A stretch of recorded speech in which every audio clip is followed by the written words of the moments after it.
Okay, and now on to the difficult one, which is item 4.7. Would someone like to move 4.7? So moved. 4.7 is a resolution approving the memorandum of understanding and lease between the City of Minneapolis and the Minneapolis Park and Rec Board for the Downtown East Commons. And I think this one would be a nice one to have a presentation on. Yeah. Because we are still on the air for another 25 minutes. So, who would that be? Would that be? I'm sorry, I missed what. Who's We gonna would do a love to have a presentation? presentation on this one so that we can have this on air. Chair Tab. Excuse me, I'm sorry, Chair Tab. I'm going to ask Council Rice to do that. He, and before he gets up there, I want to just acknowledge that really over the holiday week and weekend, Council Rice, President Walensky, myself spent, and Susan Siegel from the city spent countless hours over the holiday weekend working and hammering out these issues that we feel are a good representation of an effort, I think, for both organizations to move forward that protect the interests of the park board, as well as allow us to move forward with this property that, as we all know, has been a very difficult situation for all of us. And so I'd like Council Rice actually to walk you through what we've worked through over the last several days.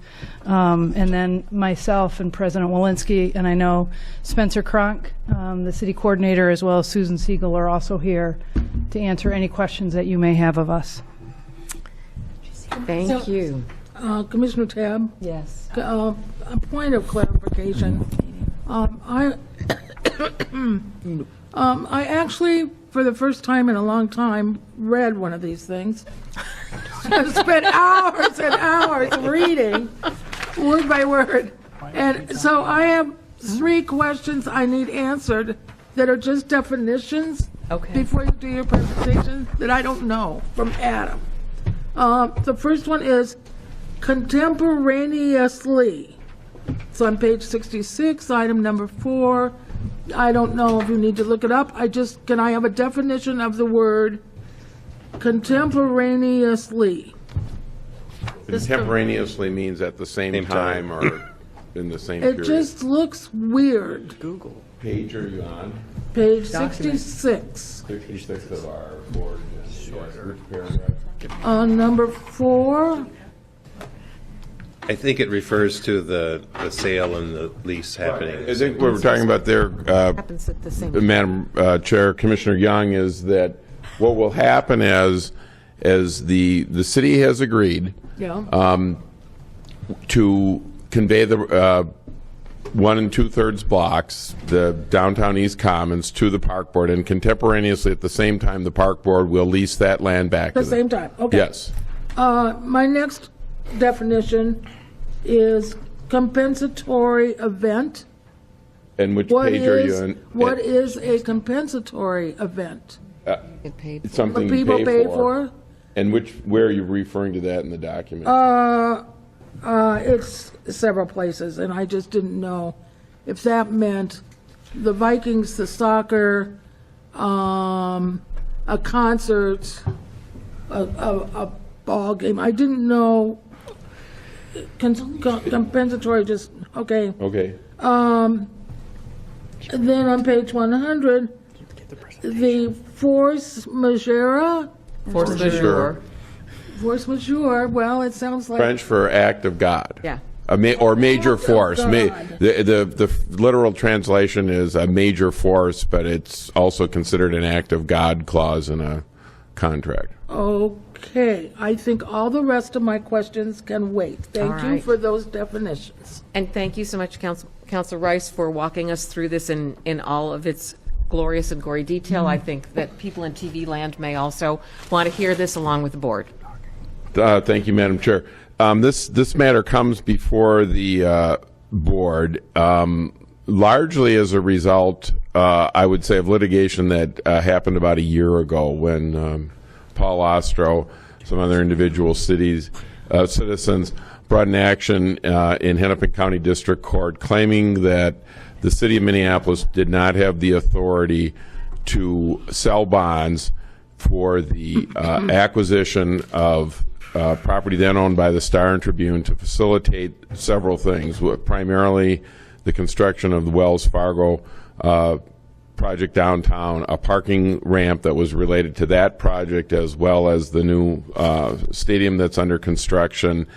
And a key element of the design that was needed to both bring the Ryan project, Wells Fargo project, to fruition and facilitate the stadium development was providing for this public space in downtown Minneapolis adjacent to the new stadium facility, as well as the commercial development. Is it one of the largest development projects that the city's had in many, many years, and very substantially impacted the downtown east area. That lawsuit went before Judge Dickstein, and there were several questions raised about whether the city had the authority to pursue this matter, one of which involved whether or not the city would be able to acquire and own park property. Ms. Siegel is here. The park board was involved in that litigation. As members of this board would know, we had several sessions of the board to talk about that litigation. What came out from that was a judge's order ultimately denying Mr. Ostro's request for an injunction, but he did make certain rulings about what the charter could mean or couldn't mean. Basically, he deferred, I would say, the question of this ownership of the park to a matter really to be determined based on the negotiations. We represented to the court, as did the city, that we were cognizant of the charter, that we acknowledge that the city certainly did have the authority to acquire property in blighted areas, and believe that they were acting under their authority under state law and other provisions to acquire this property and further develop it. I don't think there was any disagreement with that. The ultimate question was, how would this park issue resolve? And as that case was going on, there were still very complex negotiations going on between Ryan, the city, the Metropolitan Sports Facility Commission. There ultimately was an agreement entered into by those parties called the Urban Park Lease Agreement. Between those parties, there are certain rights that the Minnesota Sports Facility Authority has with respect to these blocks of property. The Minnesota Vikings are a beneficiary of that agreement, and the whole funding for the stadium, the bond issue, was all wrapped up in part in this agreement. So the time that lawsuit was going on, there were also these negotiations between the Vikings, the Sports Facility Authority, the Ryan Development, the city, to bring really both of these projects into being. And we remained involved in the negotiations over the Urban Park lease agreement, or the UPLA as we call it. The park board issues were addressed in that agreement, although we're not signatory to that agreement. The superintendent, our president, myself, and Walther were involved in long negotiations over that. The park board is recognized in those agreements as potentially having a role in what would happen with this property. Once that agreement was signed, the financing went forward on the Ryan development, which was, I believe, $400 or $500 million, and the Viking Stadium, which was $1 billion project. And these blocks of land, which were formerly owned by the Star and Tribune, that are just east of the Public Facilities Authority for the county, and where the Star and Tribune sits, were key elements of that. They have been acquired now by Ryan. Ryan owns that property. Ryan, once they complete the improvements, will convey that property to the city of Minneapolis, we believe sometime in the middle of next year. The city, by this agreement, is agreeing to convey it to the park board, so it will become a park board property, and then we will contemporaneously lease the land back to the city for up to a 50-year period, which would be coterminous with the arrangement between the Vikings and the Metropolitan Sports Facility Authority. We've been very careful there's a memorandum, there's two things you're being asked to approve tonight. One is the memorandum of understanding, and the second one is the lease. Both of these documents will take a 6 votes by the board, because you're both acquiring land through the memorandum of understanding. The city is agreeing to convey this property to the park board. You'll then turn around and immediately execute a lease that will lease the land back to the city, and they will have the property for up to 50 years. It might be shorter if the Vikings don't go. They can go 30 years, and they have a right to go extend to another 20 years. And the land itself is required to meet certain standards. That's written into the agreements. The land has to be maintained to the standard of other urban parks in Minneapolis. There are certain conditions that were put on about how it will be initially developed in terms of its initial design, that it will be walks, lighted, electrical work, grass surface. And at the same time that's going on, was mentioned earlier in the petitions and communications, the city has been working on the whole downtown greening. They have consultants working on the design of the park.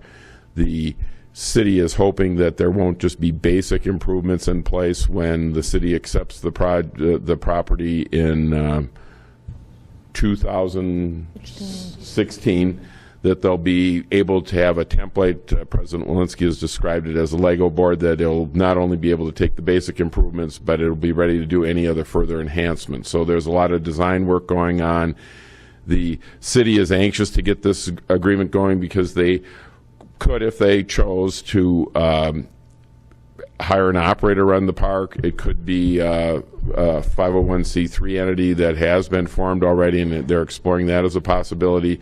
They could sublease the property if they need to, and find someone to run the property. But there will be standards that are in place, that the property has to be maintained to an urban park standard in the city of Minneapolis, and certain design elements have already been agreed on, and there's been a protocol set forward about how further designs will happen.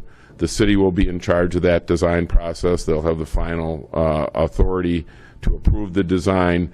The city's committing to a public engagement process in the MOU, and that's the general outline of the MOU. And in the lease itself, the key provision is the park board would agree to lease this land to the city for up to 50 years. The city would be responsible for all costs of construction on the project, all cost of operation, all cost of maintenance. They've agreed to protect the property from any liens beyond the term of the lease. They've agreed that any projects done by third parties would require performance and construction bonds. And there are a number of other elements that we had in the agreement that was put together. Another key provision was the surrender clause. The city would, at the end of 50 years, surrender it and as is condition, provided, however, that any then existing improvements will meet any and all current state and city building codes and will be in reasonable operating condition so as not to require immediate repairs. The city's also pledged to work with the park board at that period of time when it's surrendered to look at ways that it can assist the park board in financing. They're not committing to anything specifically, but they've agreed to cooperate 50 years hence or 30 years hence, whenever the lease ends, to make sure that there's a way that the park board could take this over as an urban park. They've also we've also agreed to work with them in the period of time. If there was any development on the park, they would provide us the plans. We would agree to cooperate. One of the key provisions of the UPLA would be to allow a facility on this property like sea salt or tin fish, there's specific language in that in the urban park lease agreement that we could envision a facility operating in that downtown park like operate in our other parks. And as this board has done in those occasions, they've worked with the operators if financing is necessary to cooperate in such a way to make them bank eligible financing. We've agreed to work with the city with regard to that. I'm trying to think about, there were multiple issues that were raised primarily by the president and the superintendent that we worked through quite successfully with the city. It took quite a while. I think the city attorney came in and talked to us early in the fall about it and indicated this was really an important issue for the city to move this forward. The summer of 2016 is going to come quickly. I think we've all seen the progress of the construction of the stadium as well as the Wells Fargo project, and every day they're both getting bigger and closer to being opened. And undertaking this venture by the city is a major issue. It is a matter that has been it's I wouldn't say a work in progress, because that might it's a work in progress, but it's a very considerable work in progress that's already had a lot of thought put into it in what we'd probably say is a fairly short period of time. But there's been a lot of work by our staff to have input in it, as well as the city has. Perhaps one of the most important provisions regarding the park board is in the ground lease itself on page 3. I know you are all working with our agenda item in packets. So Is that under the urban park use agreement? Not the urban park. This is the ground lease itself, if I can find Or under the MOU? Yeah, it's, well, after the MOU, there's an MOU which deals with the transfer and what the structure will be. I'm looking at the ground lease itself because the ground lease is...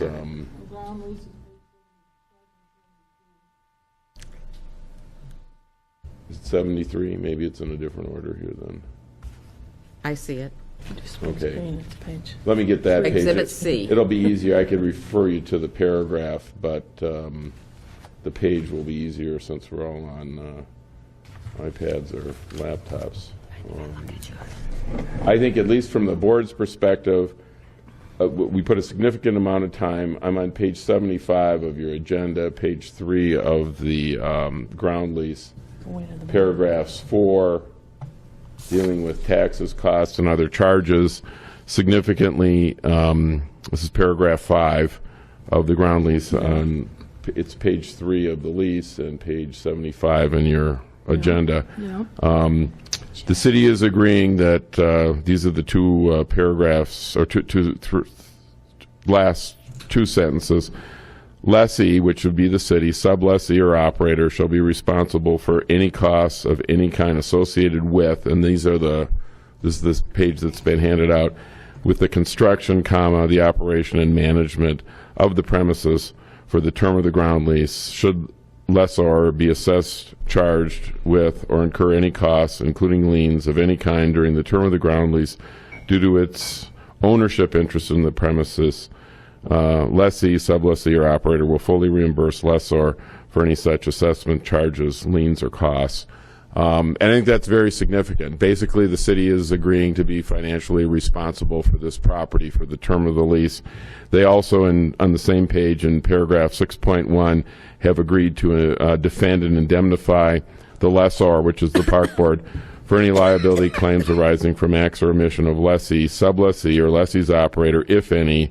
And importantly, we added this, and the lessee's officers, employees, agent, permittees, parties to or third-party beneficiaries of the use agreement, or any contractors in connection with the construction, operation, or use of the premises. Nothing in this agreement constitutes a waiver of statutory limits on liability. What the term use agreement refers to, and that's defined in the ground lease, that's the agreement between Ryan and the Sports Facility Authority, and that's the part that brings the Vikings and the Sports Facility Authority that give them preferential rights to the use of this project. As we talked about earlier in the litigation, in order to make this project work for the Sports Facility Authority and the Vikings have the first option on any of their 10 or up to 14 games a year that they could have, 10 games a year, but there's additional ones with playoffs and Super Bowls that they can reserve those games for weekends when there's a game. And the Metropolitan Sports Facility Authority also has a certain number of rights to days because they plan to program that for concerts and other large events. And as we already know, the Super Bowl is coming to town 2018, which is coming up every day sooner, as well as the Final Four in 2019. So there's going to be a lot of activity on this project, and those are major commitments. I mean, as we know, once those agreements are signed, a lot of things have to happen in a short period of time. And so that was an important consideration on our side, as we knew the issue. This board has, prior boards have dealt with the Pride issue, been in federal court on some major First Amendment issues, and we will own this, and things will happen on it, or could happen on it, and we want to make sure that, all right, we'll own it and take it, and it is a very significant donation, or not donation, excuse me, conveyance that the city is making here. But it also comes with potentially a lot of issues, because it is going to be a premier park. It's also going to be a focal point of a lot of activity besides, I think, besides athletic events and others, and they're very complicated, and it's going to involve a lot of effort on the part there. So I think, as I heard this board, the primary was concerned was the financial commitment that was made. The board in August passed a resolution indicating that it did not want to be involved in the active ownership, or rather the active operation of this park, given the complexity that the board sought. Passed that in August and advised the city, and that's really what prompted a lot of these negotiations to get to the point, so the city can have a functional working model on what to do and really what their rights are, and they're going to have very substantial rights. I think as I looked at this issue, and in light of what the charter provides, and in light of what Judge Dickstein talked about, I am very comfortable with this agreement. I'm recommending it to the board. I think the protections that you want are in here, and I think it's most analogous. There's two very similar pieces of property that the park board owns in the city. One is the museum of the Institute, the Art Institute, the Minneapolis Institute of Art, the MIA. The park board owns that land pursuant to a deed. The deed gives all the control over to the Art Institute, provided that it remain a public art gallery and art museum. And this board sits in a position there to make sure, as long as that board is doing what they're required to do, they're satisfying the deed. We don't have to worry about a right of reverter to the Morrison family. It was dedicated to the public, and it's being used that way. The board could step in if they decided to change the use of that facility. In fact, would have an obligation to do so.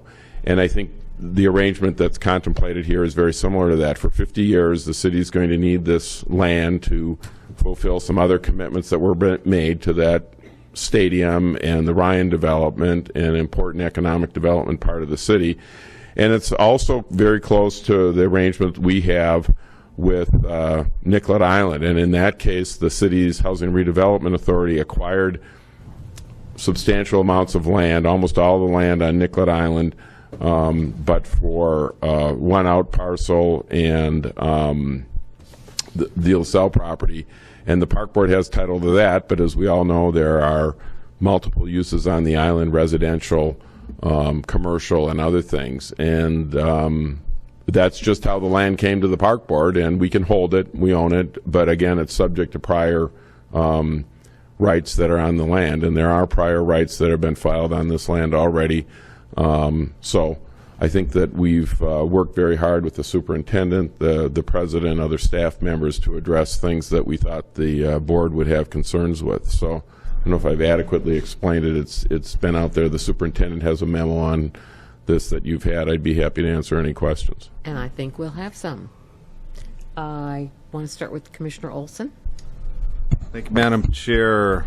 Trying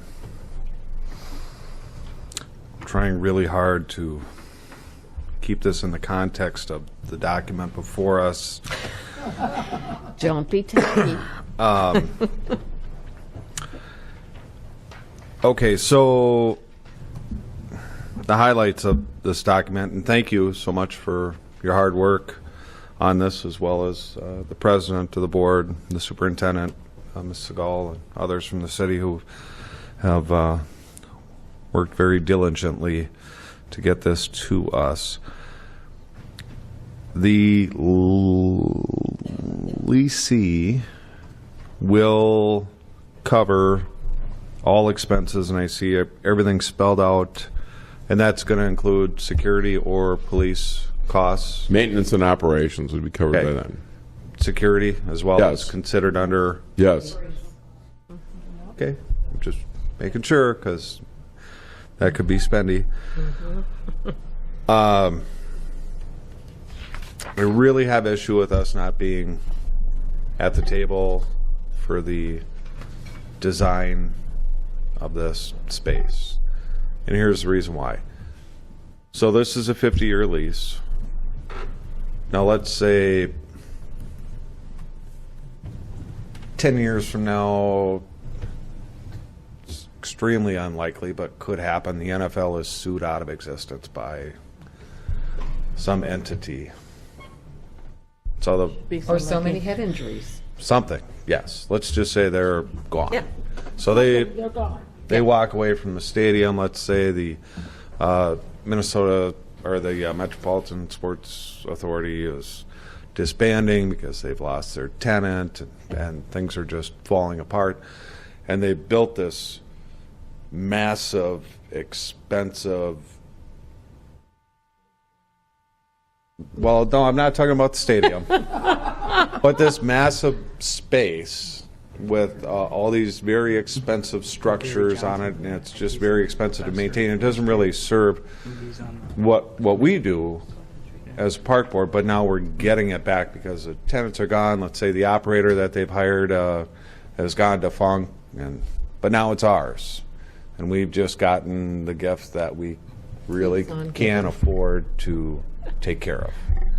And even though the city at this point is saying, you know, come 50 years from now, when we're going to give it back to you, we're going to work really hard with you to make sure that it's not a burden on the park system. Well, I mean, come on. Administrations change all the time, elected officials change all the time, and those deals they're forgotten about, or somebody doesn't like it and they say, well, we said we would try, but we're not obligated to help you out. There's just a lot of unknowns down the road, and I'm just have some concern that we're setting ourselves up for a potential liability. And then when you get down to the liability insurance coverages, so those coverages will continue to, the minimums of what they have to have will continue to escalate as inflation goes on, or, I mean, right now it's $2 million. They will. So there'll always be something that will make sure that minimum. That's an amount set by statute. Okay, so we're covered there. We don't have to Yes. worry about being underinsured. Yeah.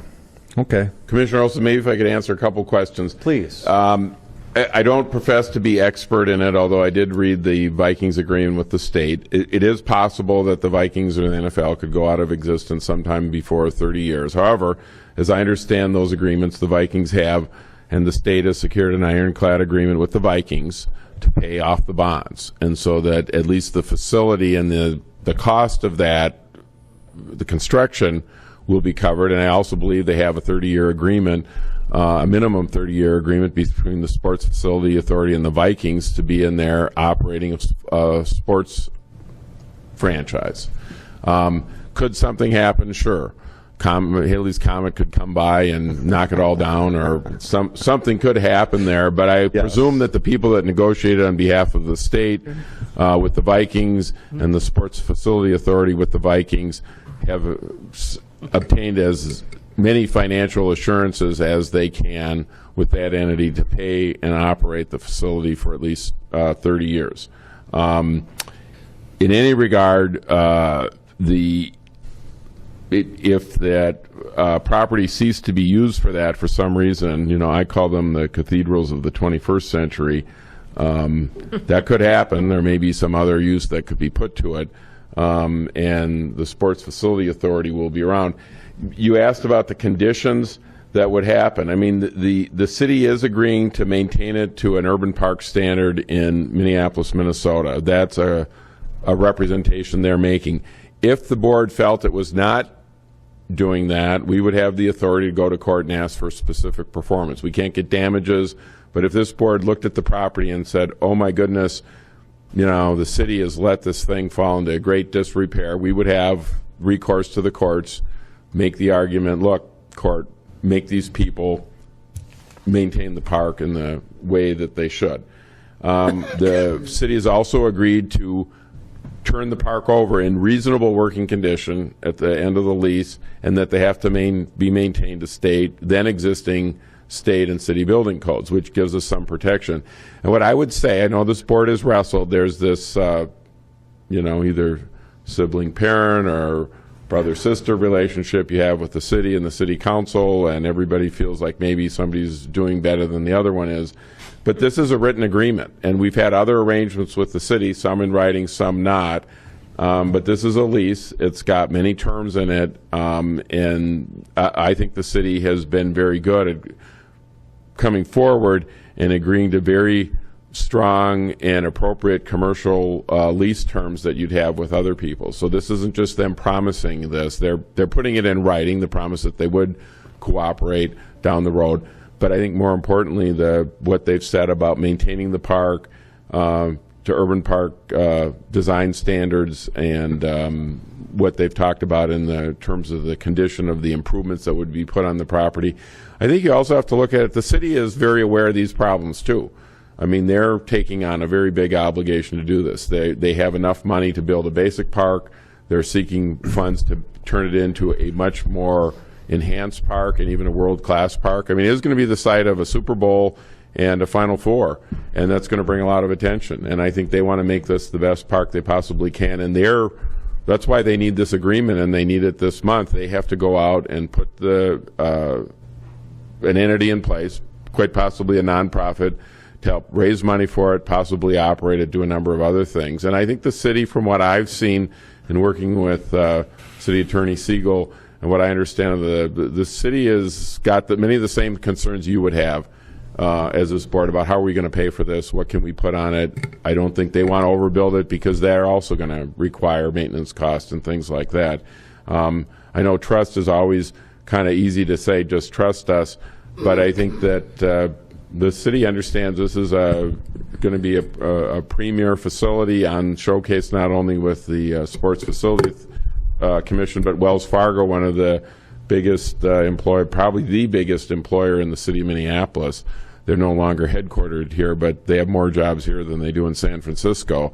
And I'm sure Wells Fargo and the Rhine Company is not going to be interested in seeing a park that isn't maintained well and doesn't have appropriate treatments in it.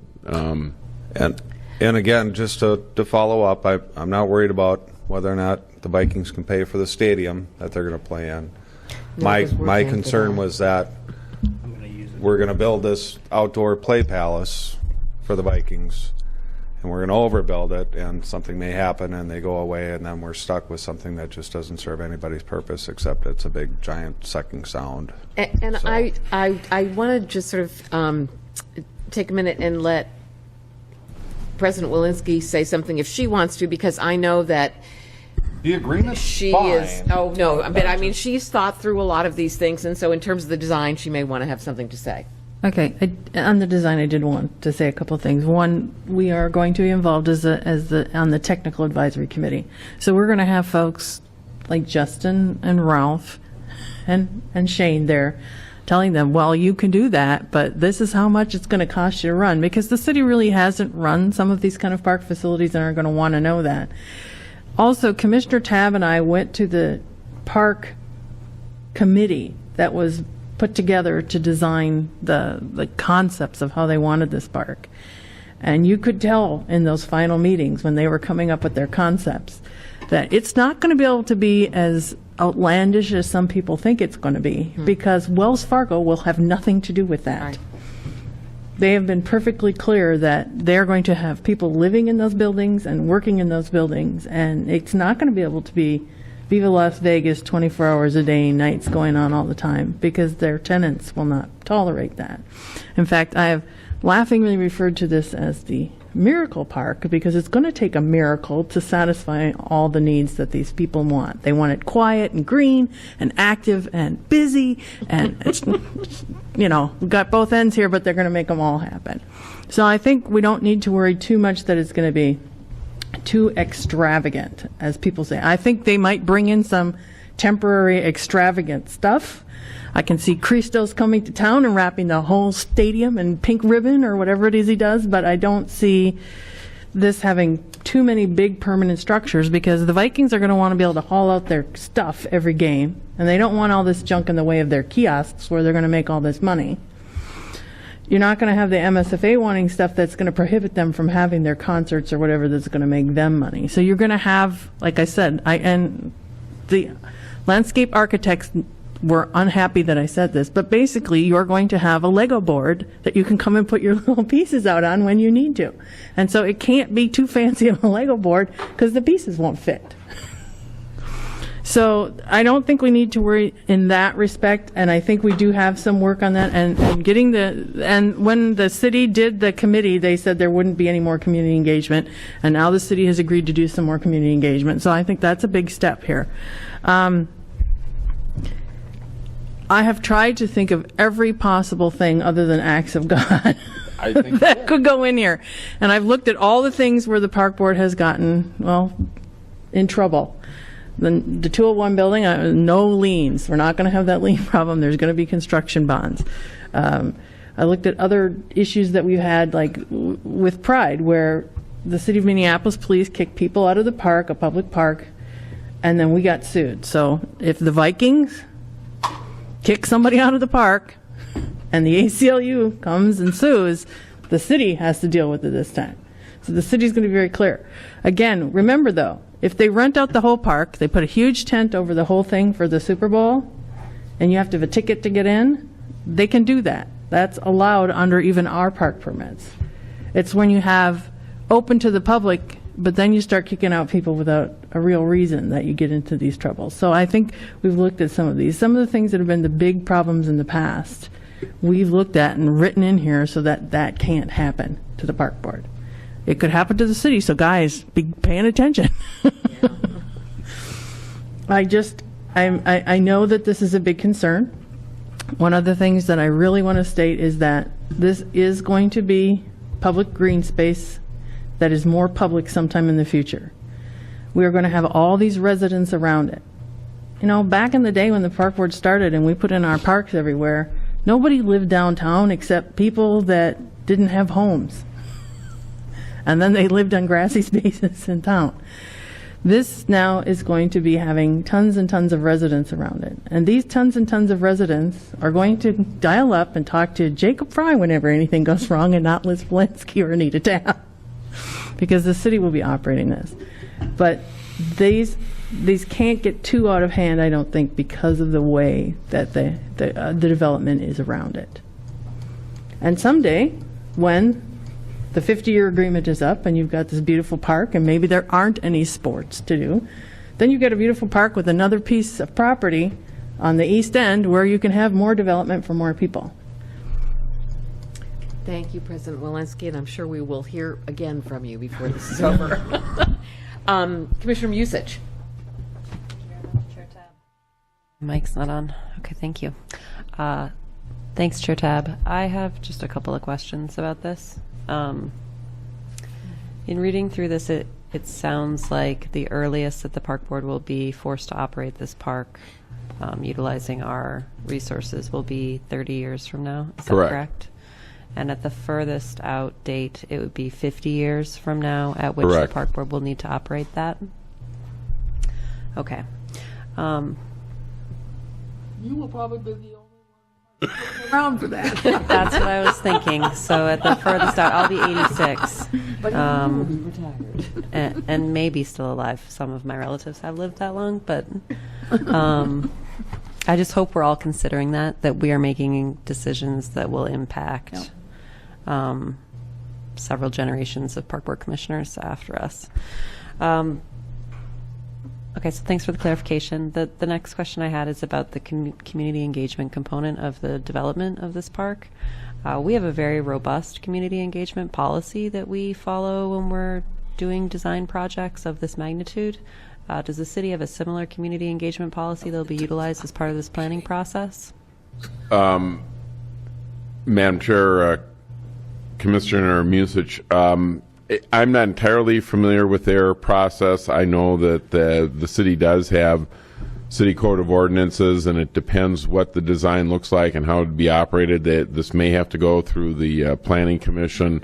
I guess I'd almost have to either maybe President Walensky might have some. She's a former planning commissioner. Well, and I think President Walensky can also speak to what's already gone on, because there has been a fair amount of work. And NECEC now, and That stadium group that Commissioner Tab and I did go to, which was basically a CAC. It was put up by the city.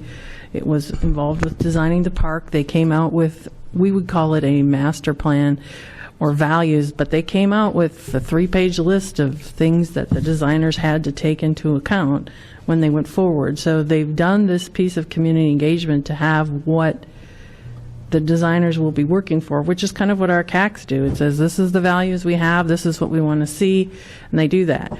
Generally speaking, though, we hold a public hearing, and I couldn't get the city to agree to a public hearing. However, if they put in anything in the park that requires a public hearing through the Planning Commission, then it would have to go through that, which would be a public hearing. Otherwise, I guess what I would say is their method that they're planning on using going forward would be what we would call the inform. So they are going to have available data for people to look at and comment on. I don't know, again, like I said, the public hearing piece, I couldn't arm twist that one in there. However, again, if the community wants to make sure there's something in there that has to go before the Planning Commission, now you've got a public hearing. And the city could choose at some point in the future to hold a public meeting on this. But I think they've done a pretty good job so far with that committee that they had of bringing in many stakeholders and getting values out there. And I'm sure if we asked, we could have the city provide those to us. Okay. Commissioner, I just add to that really the board, and as we wrestled with legal issues on this, and the superintendent and the president raised this issue to me, they're acquiring the property, they're conveying it to us, and we're leasing it back to them, and the major condition of leasing it back to them is that the park board won't have any financial responsibility with it. So in many ways, the city didn't say this, but I presumed, I mean, it's going to be their property. They're taking responsibility for it, and I think they obviously are elected officials as well, and so the process that they need to go through to get that input, they'll do that. Okay. I mean, in other words, it's kind of not your call as the board. It'd be my opinion. I get that it's not our call. I think we've heard a lot from the public that they're horribly offended by what's happened with this property and feel like they've not been engaged adequately. And so I would hope that in the interest of respecting the residents of this city, that there be ample opportunity for people to comment on what's being proposed so that what does get put in is... Susan wants to speak. Oh, sure, Susan, sure. Join us. Thank you for letting me speak here just for a minute. Susan Siegel, the Minneapolis City Attorney. I'm not in our community planning and economic development department, but have been able, I know the kind of process that the city is planning on going through. And if you look at the Nicollet Mall, planning process there, it would be a similar kind of process in the sense that there have been a number of public meetings where the design firm has come and presented at various stages along the design path, what they're looking at, how far they are along the design, and have sought public input.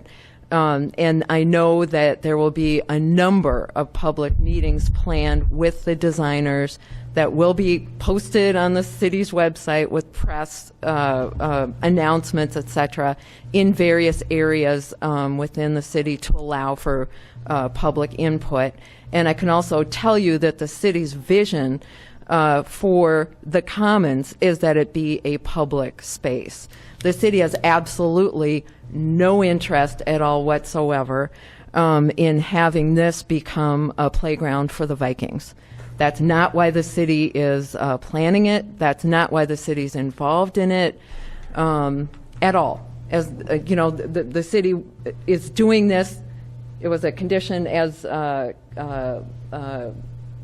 Rice said, of the Wells Fargo development, and to create open space in a public area in downtown Minneapolis. So, and you know, and if we could not agree to a process that wasn't provided for right now in our ordinances with respect to saying there would be a public hearing in front of the City Planning Commission, but if it falls within our ordinances, certainly there would be. Thank you. You know, maybe just on that point, Susan and I did have a going back and forth on it. Really, at some point, it would be very presumptuous of the park board to start telling the city how to run its process. I mean, just honestly, in deference to them. And so I think to, you know, insist on that. And it does remind me of what Susan was saying, because she was involved in these discussions with the Vikings. I mean, commissioners should know, and the public as well, as what Susan just said is what she was saying when we were involved in the discussion between the Sports Facility Authority and the Vikings and the city. The city never had any interest in giving this over to the Vikings. I mean, they've been absolutely adamant about that. But it's just how this project came together in terms of what the development was going to be. Land downtown is getting scarcer and scarcer, and there was the Ryan development that brought up the park. Then the Vikings had to be persuaded not to take all the land that would have affected some other development, to keep it open for the city. And so it's going to be a complicated piece of property. But I would like to echo what Susan said. The city's been very adamant about this wanting to be a public space, and they've made some very substantial commitments in writing in a lease that will be recorded on the property, saying that's exactly what they're going to do. And that is a huge, in my opinion, covenant, not only to the board but to the public on this property, that is memorialized in the lease. Thanks, Brian. I guess time will tell how public this space And for will whatever be. it's worth, I think also in the first go around, the people that sat on the park committee that came up with the sort of the basics that we're going out for RFP with, I think city council members had appointments. I think MFSA was on it. The Vikings were on it. Ryan was on it. But Tom Nordyke, a former park board president, sat on that parks committee. David Field from Downtown East sat on that committee. So it was, and Susan, you might know who else was on it. There were a fair number of people who came together to try to sort of have it's not exactly our process, but it was definitely a community process, and they were trying for sure to do community outreach. So, for whatever that's worth. Commissioner Irwin. Thank you, Chair Tab. I'm not on this committee, and I'm happy to see this come forward. I did not support walking away from discussions in the table, as you all know. I thought that it violated the city charter. I think that it violated the decision of Judge Dickstein. So I'm glad to see that we've all kind of come around. I think this is the core mission of the park board, to own and operate parks. And from what I see, the fact that the title is being transferred and that we have an MOU, that mission is fulfilled. And so I don't see any violation here, so I'm happy to see this. I would ask of a couple things, and I know that Commissioner Walensky knows that I'm going to ask these things. The issue of liens. We had the issue with the 201 where we leased the property to someone, and then their construction process started, they walked away, and the park board was left holding the ball. And so I asked that one, the 201 building, and so Commissioner Malinsky mentioned that there are bonds, and it's written in here. I looked under 9.2, but I don't see a reference to bonds. Madam Chair, Commissioner Irwin, look on page 75 of your agenda, number Yep. 5, paragraph 5 of the lease. We did address this issue. It provides that should the lessor be assessed, charged with, or incur any costs, including liens of any kind during the term of the ground lease due to its ownership interest in the premises, the lessee, sublessee, or operator will fully reimburse the lessee for any and all such assessment What charges, lines are you on? liens, and costs. 75, Section 5. Section 5, yeah, okay. Page 75. Yeah. It's also addressed additionally in terms of they're agreed to defend and indemnify us against any matters dealing with construction. So we've looked at that over, and I think Okay. your concern's been language addressed is- probably 3 Because times. in the the agreement. issues on 201 building were big, but these would be potentially enormous, so. Yeah, I just want to make the sure. city also agreed to require performance and construction bonds for any, that's also addressed in 9.2 Okay. in the last sentence.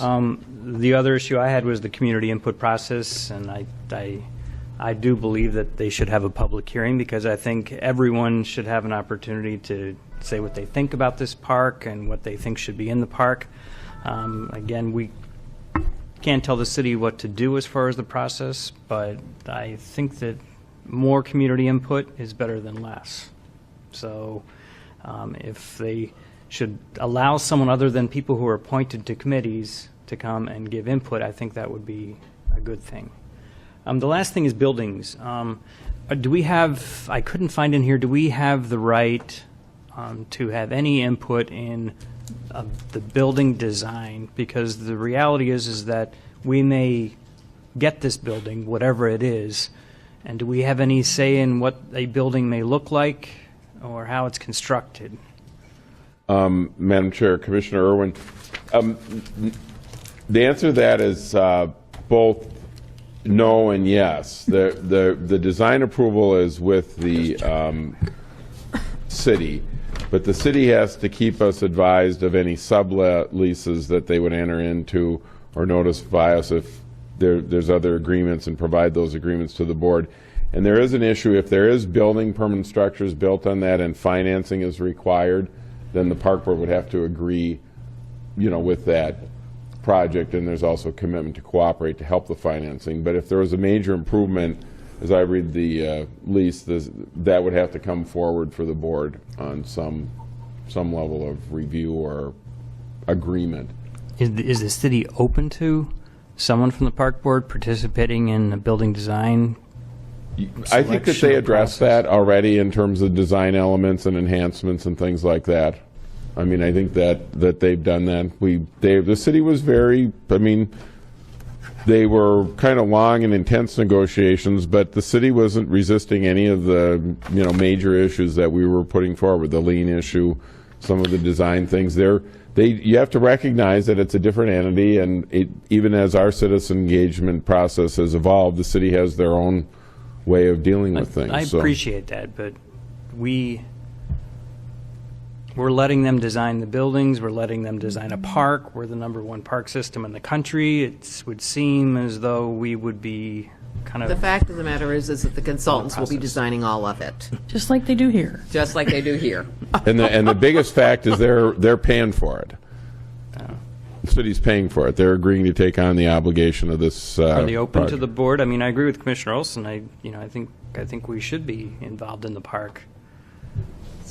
Well, Commissioner Irwin, with all due respect, this board gave direction in August saying about what they wanted to do and what they didn't want to do, and the vote on that was that you didn't want to be involved in the operation of the park. So I'm operating on the directive that was given by this board in August, and that's what led to the city. I'm not suggesting we operate the park. I'm suggesting that we'd be involved in designing the park. That's what I'm suggesting. Commissioner Walensky, will we not have members on the TAC? Yes, we will have members on the TAC, and there is some language in there. I'm trying to find, got so many emails with this, I can't find the MOU I want to look at. That's got redlining in it. While she's looking for that, I do appreciate the work that the superintendent and the president did, and the city attorney, and Spencer, I assume you did something on this too. Otherwise, you wouldn't be here. So it's a lot of work. I think this is the right direction. I support this and agree with this. So I'm glad that we've been able to come together and resolve this. Did you find something? We'll give her a minute. And we're It might be move on paragraph to 2 of the Commissioner MOU, Young. President. Some My thoughts, redlined one, some so I can see it. questions, observations, all mixed. So please bear with me.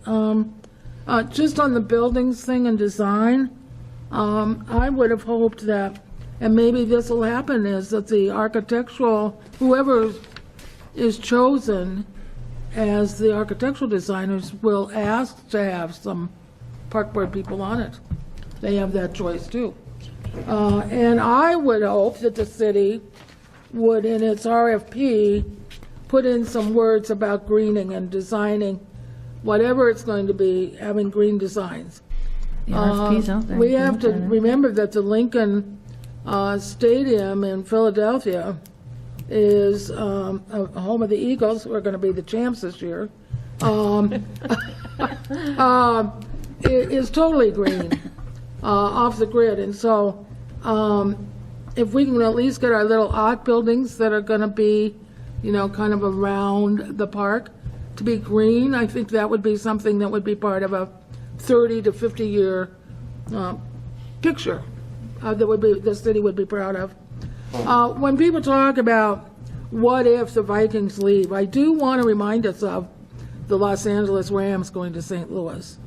And I do want to remind us of the Coliseum that sits in LA and what a horrible, meaningful, abominable place that was for many, many moons. Ms. Siegel, you're going to have to excuse me, but you've heard me say this for the last 20 years. I'm still offended that we're now a unique department of the city of Minneapolis.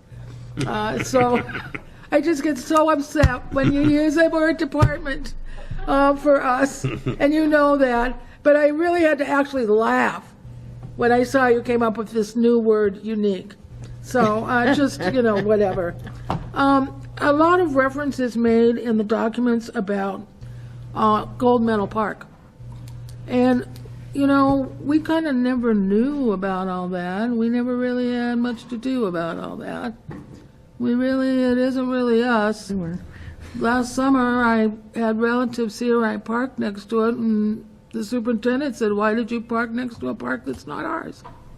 So people still think, we have occasions that we do have one town park that isn't ours, and that's what this is going to be. It's really not going to be ours. So it's kind of this catch-22, because you refer quite a few times in here about the conservancy and conservancy model. And that's what I think we don't really know. I think that still is up for grabs and that part scares me. Well, Madam Chair, Commissioner, I think that you have read that correctly, and I think that the city has been upfront about that. This stadium project, the Ryan project, is all moving along very quickly, and that's why there's a need to move with as much speed as possible to get this done, because they are pulling these elements together. And again, that park has to be up and running in the summer of 2016. Which really gives them maybe one good construction season next year to get it up and going. And we've seen, this board has a lot of experience with construction. I think about the Weber Park pool every day, about what it's going to take to get that going. So I think to be a good partner with the city on this, they need some flexibility exactly how they can pull this together, and they need to be doing it now.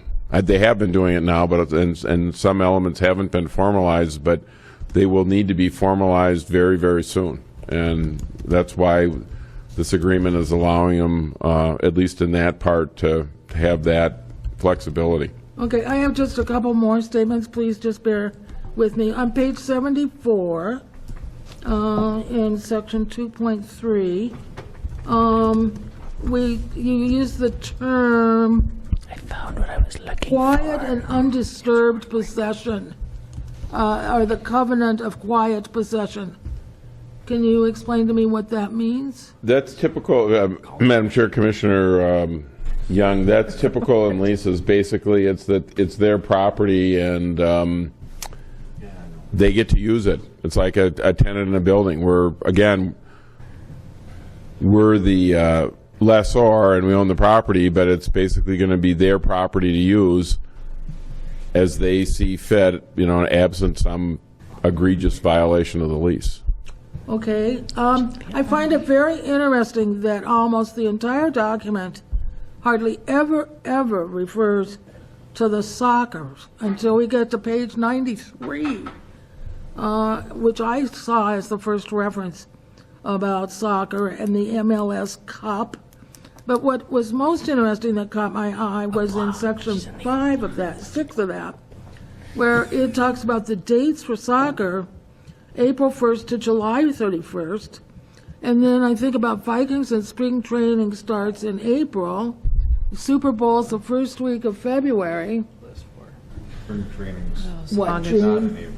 June, maybe they get to Winter Park? Well, August. They end up in Winter Park in August. Okay, so soccer's over July 31st. Vikings start August. The point being, what I saw as availability was February to April. And we all know what happens from February to April. So the residents may get their nice green, quiet park when there's 5 feet of snow on top of it. We'll have to paint the And snow. my last but not least is on page 109. I have a question about the southeasterly line. In block 119, paragraph 3, we have the southwesterly of the line drawn parallel with, and then in the next paragraph we have non-tangential curves and the southeasterly lines. Is there going to be a topographer or some map genius that's going to figure out where? That would be legal terms used by, the legal description used by when people go out and plot properties. You have one for your, I have one for my house. It says, the Columbia Heights addition to Minneapolis, blah, blah, blah, blah, blah. But all plots of land have that. You don't remember that from when you were in the Planning Commission? I don't remember. I try not to remember very much from the planning commission. Can I jump in here just a second? I did find what I was looking for. Oh, good. And it was And I'm done with my It's part of the MOU, and it's under, now therefore, the city and the MPRB collectively, the parties agree as follows. So it's page 2 of the MOU. It talks about acquisition, and the last line of that says the city will provide the MPRB with a reasonable opportunity to comment on the plans and specifications for the turnkey improvements as part of the design process described in paragraph 2 below. So we do have the opportunity to comment. So as I was saying, and just So you better comment. right. So I don't know if I was clear, Council Rice. I still am one of the residents that's very upset about this all happening, and so I'm like Commissioner Musich. Well- I always give my speeches about 7 generations, and so this one's really hard to swallow. If I may, Madam Chair, just quickly, Commissioner Young, to your concern, what you were reading about the soccer and then the legal description, that is from the Urban Park lease agreement that has all these prior conditions that were agreed to by the Sports Facility Authority, the Vikings, and the city ultimately through Ryan to make this very valuable piece of property work for everyone. So they were able to put some conditions on it, and maybe that soccer comes in there. And I think that's what led this board to say that given the prior commitments that existed with the restrictions that Ryan has when they transfer to the city, it was simply too much for the park board to work with. It's a huge challenge, and the city is really stepping up here saying they're going to make it work. And they're putting the resources into it, and they're going to have to deal with this issue and turn it into something that's going to satisfy a multitude of needs and demands. And I think this board knows as well as anyone what that can mean when we talk about people wanting to use our parks. All right, we've got some more questions, and I think Commissioner Bourne is next. Thank you, Chair Tab. Just a couple of questions. And first off, I'm glad that this has come through committee first. And I know we have a lot of large and very impactful decisions that don't see the light of a committee meeting. So thank you to staff for for having this come through committee. I think you should thank President Walensky for that. Thank you, President Walensky.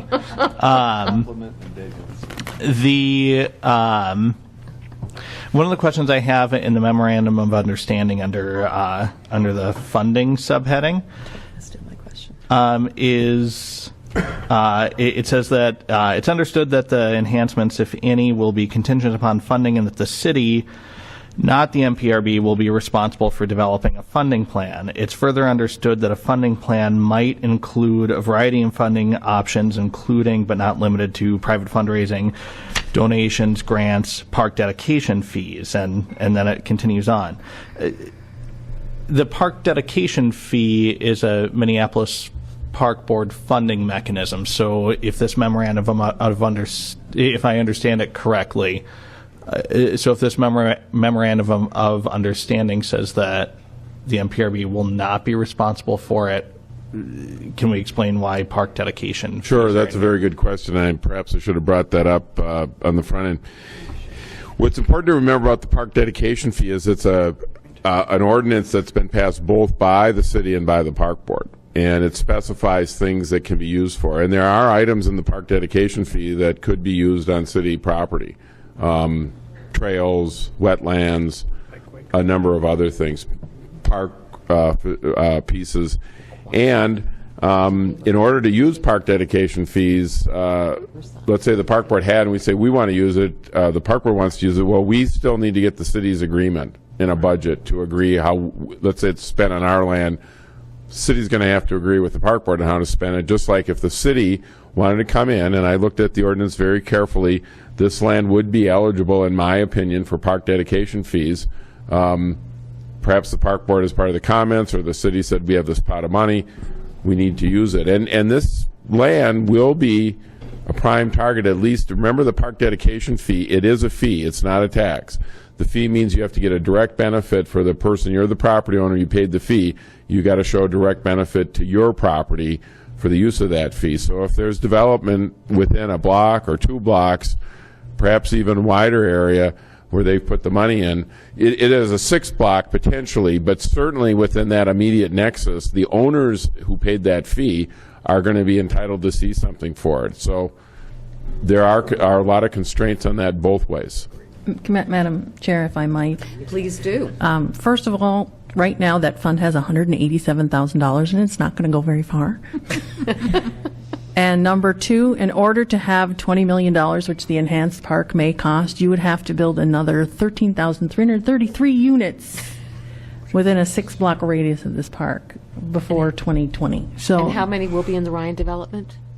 they aren't being charged because they got through the planning commission before the fees started being collected. They don't Well, have to pay. then, However, they do have plans to develop both of the back sides of their buildings, and those buildings will have to pay the fee.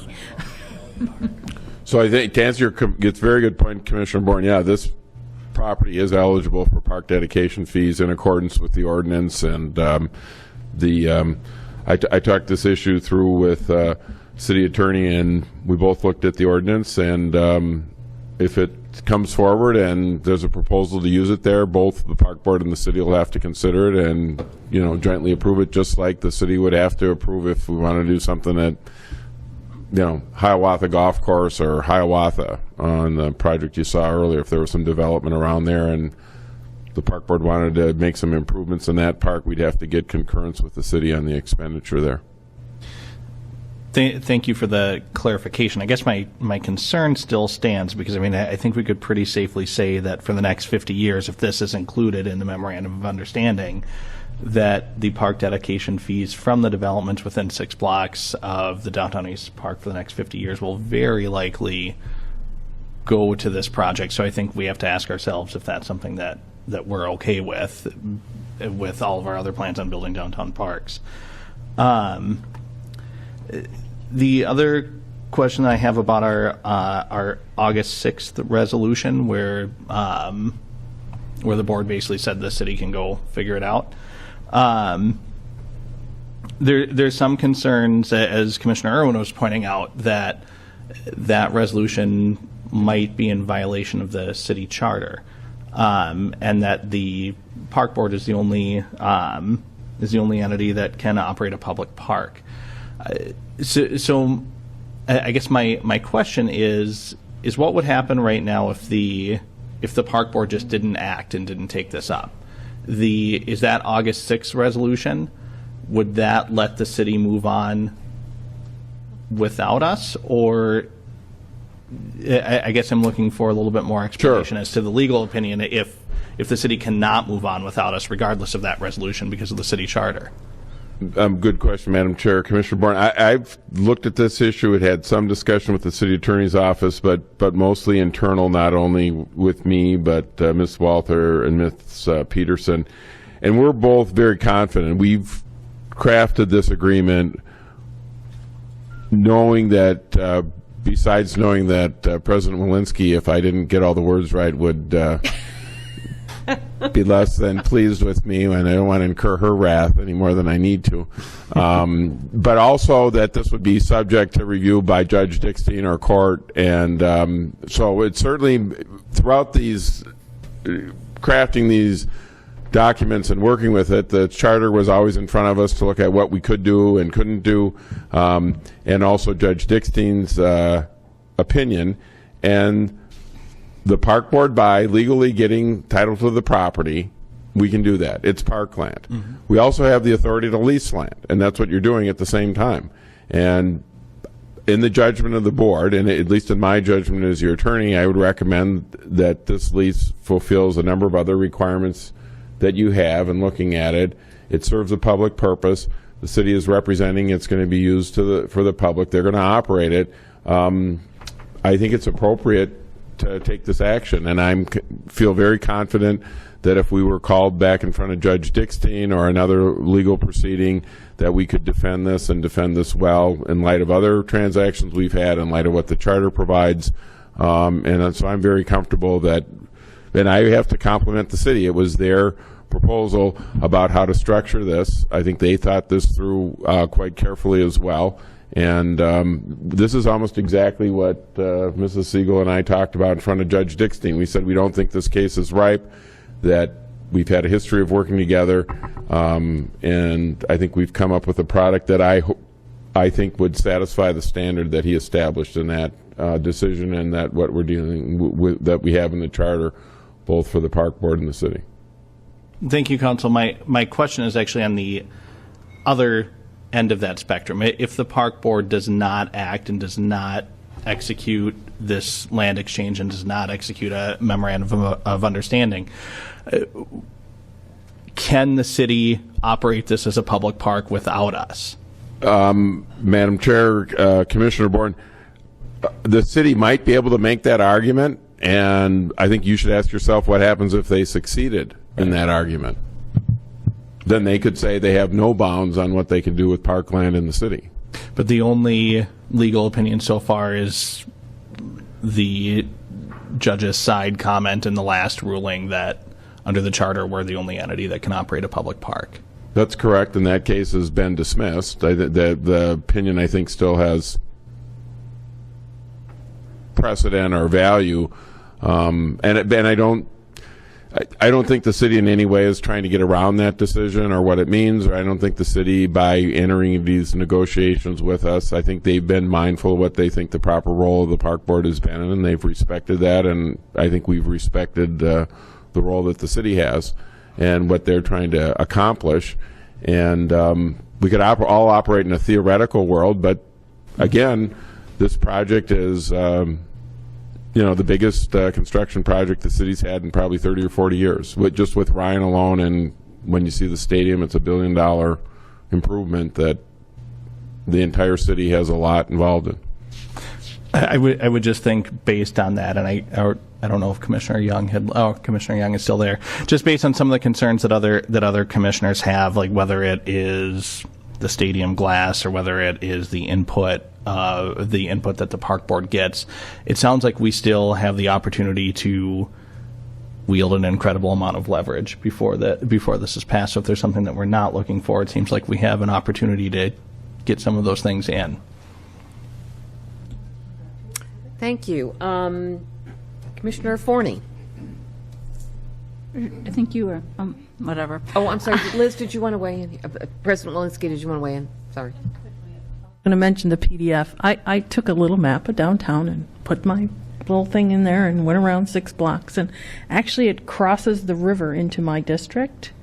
And I can tell you right now that the folks looking at the river on the east side and on the west side, if you try to take their park dedication fees and put them at the stadium versus the Central Riverfront Park, you're going to have a political battle that Jacob Fry will run to Alaska to avoid. So I don't think that we need to worry too much about that.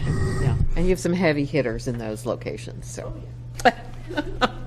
Just quickly, Yeah, exactly.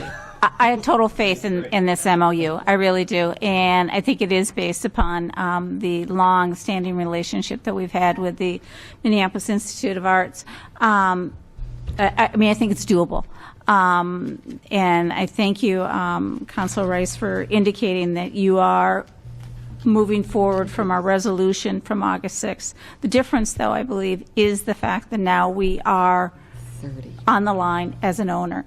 And I would advocate very, very strongly, as what we have with the Minneapolis Institute of Arts, that we have a seat at the table, whatever table that is. I'm not sure if it's the eventual conservancy, whatever it is. I believe that, yes, I appreciate that, we're on the technical, committee, that type of stuff. But my hope is that 50 years from now, when Commissioner Musis is bouncing a great grandchild on her knee and everything like that, that when we take this over, we have had some say in those 50 years of evolution of the park. And I really do. If I could, Madam Chair, Commissioner Forney, we did include that. It's on page 67 of your agenda, paragraph 5, the last sentence. The parties agree, however, that if a conservancy model or another model with an oversight body is chosen, the city will require as a condition of selection representation by MPRB on such conservancy board or oversight body. Perfect. So, and I would want to compliment you, Commissioner Forney, back when we were talking about this last year. You were the one who raised the MIA model to me, and that certainly got me thinking on it, and we did include that. I should have, again, pointed this out. But and the city, we proposed that, and, to their credit, the city accepted that. Marvelous. Thank you. And on to Commissioner Vreeland. I am chairing the committee that happens after this. So dig your own grave. So the agreements, the underlying agreements that have already been made run with the land. They've been recorded It's against in the property. perpetuity. There's not much. There's Those. no, it's perpetuity. Yeah. So again, after 50 years, those agreements are still. No. They end. run with the. No. From what I have read, it says the agreements are to run with the land, and I do not see any time. Well, I think Can we? Yeah, get I that think answered? they did end, but I'll look. I don't That's see one an of the end. documents. I do not see an end. Madam Chair and Commissioner Vreeland, thank you again for letting me Welcome. come in here. But no, they are recorded. The urban park use agreement is recorded, but the obligations will end at a maximum of 50 years, minimum of 30 years. So those obligations, the piece of paper will still be there, but all of the obligations under that piece of paper end. Yeah, I think Commissioner, on page 99 of your agenda, paragraph 12, term. Okay, so there is a term. It's under there. the urban use agreement. Yes. Okay. Thank you. Do park board ordinances apply? I'd have to give you a legal opinion on that. I'll advise you that before the board action in 2 weeks. Again, we have different ordinance. I mean, yeah, I don't. They can't apply, I mean. I would. work. My sense is no, they would not. But let me formalize that. I don't think they would. Okay. Closing costs and other costs. Do we have an estimate of what that is? I mean, there's a financial commitment. I don't think a lot, but we actually did talk about that, and at one point we actually asked the city that they should pay it all, and then I guess I thought about that, and they're giving the park board a $20 million piece of property. It seemed a little ingracious not to at least split the cost with them. Well, I'd just like to know what they are in order to budget at some point. We were told by Nikki Newman, who actually did. I mean, Susan worked on this a lot. Nikki Newman was really an excellent real estate lawyer for the city and has been involved in some very major transactions. Told me that they weren't significant, but I will advise you of that before you vote on it in 2 weeks. And the public spaceness about it. I mean, there is some language about this being a public space when not, even if there's events. Well, I don't have it in front of me, but again, that's really important to all of us. Do we need more assurance than what's written there? Certainly. Madam Chair, Yeah. Commissioner Vreeland, on the MOU, paragraph 2 that talked about the designs, we were very mindful about this because we're saying, well, all right, there's this tension about wanting to control it and manage it, but not wanting to pay for it. So it's wanting to eat your cake and have it too.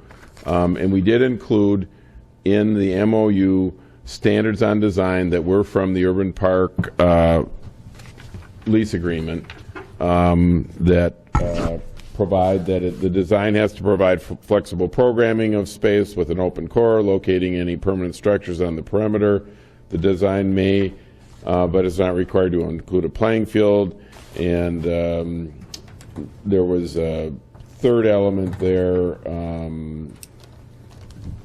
The first element itself was the design will be comparable to the standards of Gold Medal Park, including mature trees, seating, lighting, pavement treatments, but without the mound as developed in Gold Medal Park. So the MOU does place certain design elements, and we did include in the lease that it has to be maintained to Urban Park standards. So I think even as you go through all these things, the tension that you're evidencing here tonight between is it just the sports facility and the Vikings, or is it Wells Fargo, or is it the city, ran through all of these discussions. And there's going to be a challenge in laying this out, but we've laid out the park elements in a very assertive way, I think, in the MOU as well as the lease. And I think the city, you heard the city attorney tonight talk about what their vision of it is, and she's one of the highest ranking officers of the city and has been involved in this all the way along as well. And I got lost in the enhancements of minor, pass-off, interim, and ultimate. And I don't know what meaning that has. I mean, obviously, they're not required to make enhancements, and there's a lot of language about different kinds of enhancements. What does all that mean? Well, good question. The enhancements themselves are as I understand it, are the basic ones that Ryan's going to do, and then the ultimate enhancements are what it finally is. But all the way along, the way the agreement is defined is, I would say, any enhancement or any design element is an enhancement, either the basic one or the ultimate one. And in all cases on enhancements, the park board has the ability to be advised of it and put comments in on it. Madam Chair, with your permission. Please. As you may recall from our attendance at those meetings, there are 3 stages. One is the basic park, which is what Ryan is required by the agreement to turn over. There is another one called a turnkey park, and the idea is that they would put in some of those underground enhancements if they have the time to make basically the Lego board and turn it over that way, so that some of those enhancements would be done already, so they don't have to rip up everything to go back and put stuff underneath. then the enhancements, the big ones, are the ones that are considered the ultimate park. So the RFP, as it went out, they have asked for the designer to come up with not only the turnkey park, but also the big enhanced full park, so that when the city is out trying to raise money with whatever 501c3 they're going to be working with, they have pictures to show the funders what they will be funding. Is that clear? Yeah. As is. I've bought in cars as is. Oh, yeah. It's usually not a good thing. That is how this property gets returned to us. Is there perhaps better language than not too broken to be maybe fixed, as it is written now? Another good question, Madam Chair, Commissioner Vreeland, another good question, and that was another major item of discussion as we worked through this. That started out as the city's position. We started out with a position that said good working order, and the compromise that we came up with was that it's as is, but it has to meet codes, city and state codes, then existing codes, and it has to be in reasonable working condition at the time that it comes back to us. So it's a bit of a compromise. If you wanted to say who won that tug of war, you maybe could say the city. I don't think this was a win or lose proposition. We tried to come up with what we thought was reasonable under the circumstance. So it's just not the basic as is. It's as is, so it conforms with then existing city and state codes, and it has to be in reasonable operating order. And if it comes in and we think it's a pile of junk, we still have the specific performance condition under the lease to come in and say, look, we're about to get this, Your Honor. This isn't reasonable working condition. You know, the water, the hoses are leaking, the lights are burnt out, cars have knocked the lights down, and the Vikings have left a big mess. So if we have a skating rink that's in perfectly good operating order, but needs $9 million of investment to keep it viable, we're on the hook for that. The park board, once it takes it over, if you want to bulldoze it and just turn it into grass and open space, that would be your right. And there's no provision to have the property returned to some original value. So whatever, yeah, right, as is. You'll get it right. You'll get it in 50 years, and if the board decides that, the then board decides to turn the whole thing upside down, if that's after you had your citizen engagement process and public hearings, if you wanted to do that, you could. Okay, thank you. May I again? I'm sorry. I just like to translate this from Brian speak. Basically, the intention here was it's somewhat like when you buy a house in the city of Minneapolis and sell a house. When you sell a house in the city of Minneapolis, you have to bring it up to code to sell it. And so I'm basically asking the city to follow their own rules. You're going to sell us or give us this house, it has to be up to code when we get it back. Okay. I'm sorry.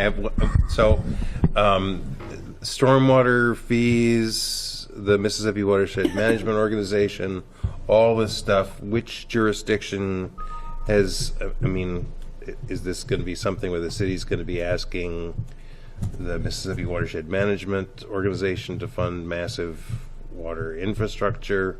How do we know what the jurisdictions are doing what, where, and when? They could. The cities, there's a commitment to look at various funding sources. That's what Commissioner Bourne asked about park dedication fees. So I imagine the city will be exploring any and all funding options they can. But we would not be responsible for the stormwater fees on this particular property? They're responsible for all charges, assessments, liens of any kind. Okay, thank you. They consider it a utility. Okay, and I have a few questions as well, just to make sure I understand. So, at the end of either 30 years or 50 years, whenever it's turned back to us, it's ours to do with as we please. If there's a skating rink on it and we don't want it to be there, kaboom, we can tear it down. That would be my opinion. Again, after we follow our community We engagement. could. After you do your community engagement That's right. process. Well, right. With We multiple could public hearings. declare it excess and sell it. You could. Okay, I just want to make sure that I understand that it's whatever we want to do with it, and we could sell half of it. We could, okay. 1 2/3 Only with a block. district court judge's approval. Yes, and 6 votes. And 6 votes, okay. But if we couldn't afford it, we could, yeah, you could sell it to part of it to a developer, okay. If there's still a football team, we can change the entire arrangement that's currently made and say, Vikings, you only get 1 day for every game, Yes. right? An agreement at all. You Assuming could- that the or you Vikings could lease charge is, for yeah, the a lot Vikings, more. right. The Or- Vikings okay. lease is over. Okay, so all of that we would have under our control. Just a point of information. The lease that the Vikings have, now I know there's a lease with the stadium, and wasn't that a 50-year lease? 30 with an option to go to Or 50. 20, all right. Okay, and there was nothing after that. Correct. Total of 50, done. Okay. And same thing here on this property. Correct. Okay. Okay. Second question that I have is, what is the importance of us voting on this tonight?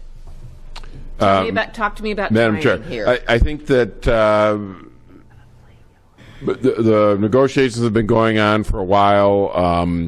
The city, as I said, needs to get a park up and running by the summer of 2000, beginning of the August 1st, whenever the NFL preseason starts, 2016. And they are working on design. They're working on an operator. There's a lot of things that need to be done. The city made a request that they strongly felt they'd like to get this matter wrapped up. The city is going to, depending on tonight's vote, or at least the current plan is to schedule this in front of the city council next week for action. They would presumably act on the same agreement and pass it then, and then the park board would pass it on the 17th, and they could kind of wrap up their business and move forward beginning of the year, or even now. A lot of these things are going on now, the design, exploring the operator, and things like that. And I think that having worked at City Hall many years ago, a lot of the work in City Hall gets done in December. They wrap up the year's worth of work, and Okay. Commissioner Wenske, do you want to weigh in on this one? Just thought I would ask.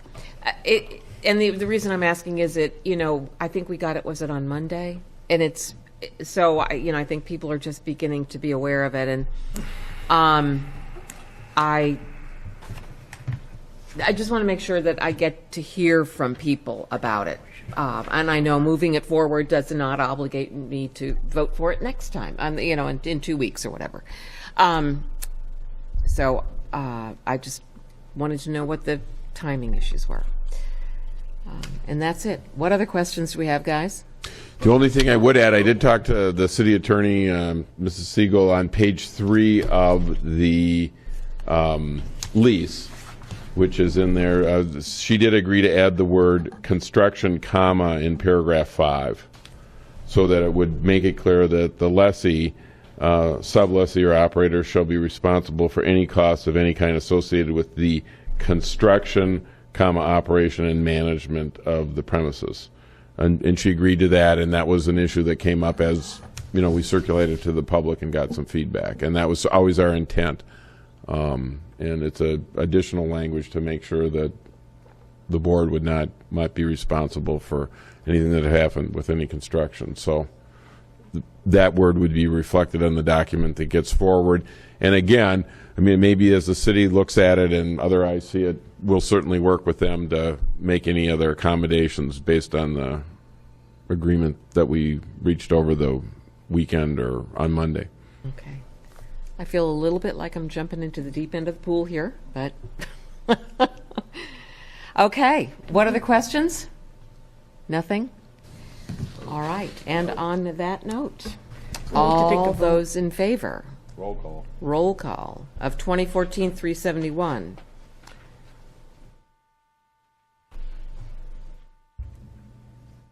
Come on. Commissioner Vreeland, Aye. Commissioner Forney, Aye. Commissioner Olson, Aye. Vice Chair Bourne, and Chair Tab. Aye. You have 4 ayes and 1 abstain. And on that note, I would entertain a motion to adjourn. So moved.